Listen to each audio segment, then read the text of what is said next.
Hi, my name is Umberto Mucci. This is With Italian News, a podcast regarding Italy during coronavirus times. Today is Friday, July the 3rd. The virus in Italy is under control for now, but yesterday was the fourth consecutive day that contagious increase here, if only slightly. It hasn't happened since March. That's a red flag. I hope the Italians won't underestimate it. In the first 4 months of the coronavirus epidemic, hospitals and clinics throughout Italy suspended activities that could be postponed without risk to patients' health, to lighten the workload of health workers and above all to avoid risk of contagion. Once the most acute phase of the emergency is over, we have the problem of how to recover those visits, those hospitalizations and those surgeries that have been postponed in the last months. To which, of course, will be added the ordinary ones planned for the coming months, weighing down in a worrying way a health system already characterized by very long waiting lists and largely underfunded. At the end of June, about 1 million admissions throughout Italy had been postponed, about half of which for surgery and the other for therapies and pharmacological treatments.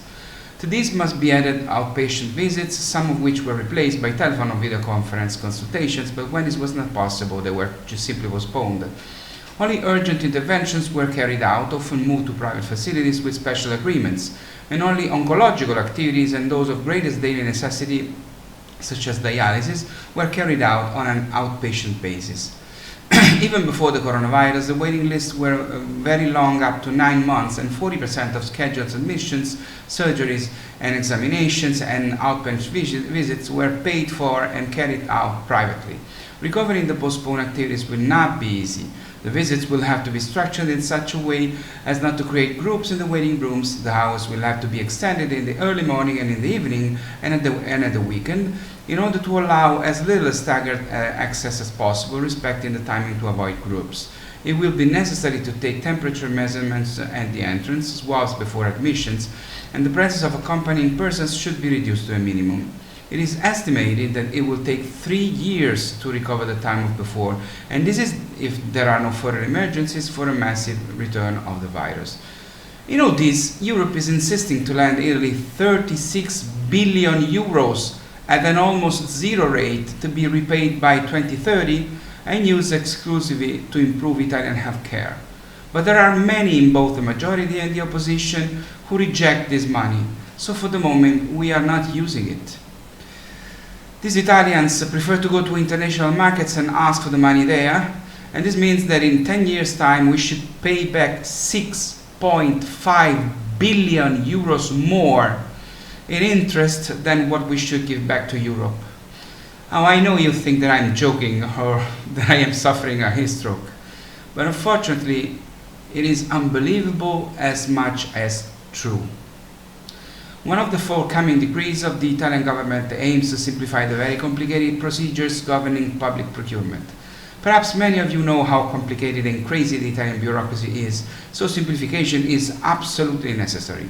However, the authority that regulates public procurement in Italy intervened yesterday to say that what the government wants to do is dangerous and does not help.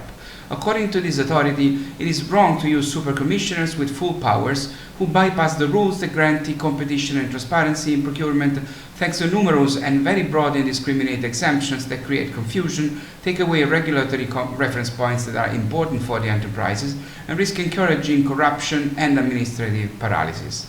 Italians remain in the middle, wondering why it is not possible to have certain transparent and simple rules here as elsewhere where corruption and bureaucracy are much less strong than Italy. In the meantime, due to the COVID, in the first 4 months of 2020, public contracts have fallen by 24% in number and 33% in value, with a difference of 18.6 billion euros less than 2019. Today's story takes us to Pianengo, a small town in the province of Cremona in Lombardy, which is the first town in the world to name a square after the dead and heroes of the coronavirus. Pianengo is a town of 2,500 inhabitants, and in the first 4 months of the year, there have been 17 deaths when on average in the past years in that period, they only had 1. The project will not only soon become reality, but on July 25th, the day when the memory of the pandemic will become a place of walking and meeting, 2 other cities in the world will also follow suit, Stockholm in Sweden and Alberta in Canada. Today is July 3rd, and tomorrow will be Independence Day. When I studied these videos, Italy was the first country in the world for number of infected and for number of dead. Today there are 9 countries with more infected than us, and 3 countries that have had more victims. And at the top both of these horrendous rankings, unfortunately, is America. I hope that you will find the spirit to celebrate the 4th of July in this situation too. Please be safe, stay healthy.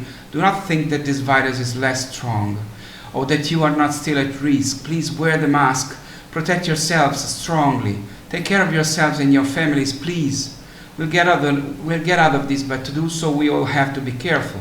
Happy 4th of July from the heart, from me and all of us at We the Italians. Better times will come again, and the best is yet to come, as sung by the greatest singer in the history of music, the Italian-American immense Frank Sinatra, who not by chance was an Italian-American. So, you know, nobody in Italy loves America more than me, and in this moment I love it even more. So, happy 4th of July from me. This is what I have in my studio. The Star-Spangled Banner is my ringtone. Take care. Ciao from Rome. I'll see you on Monday.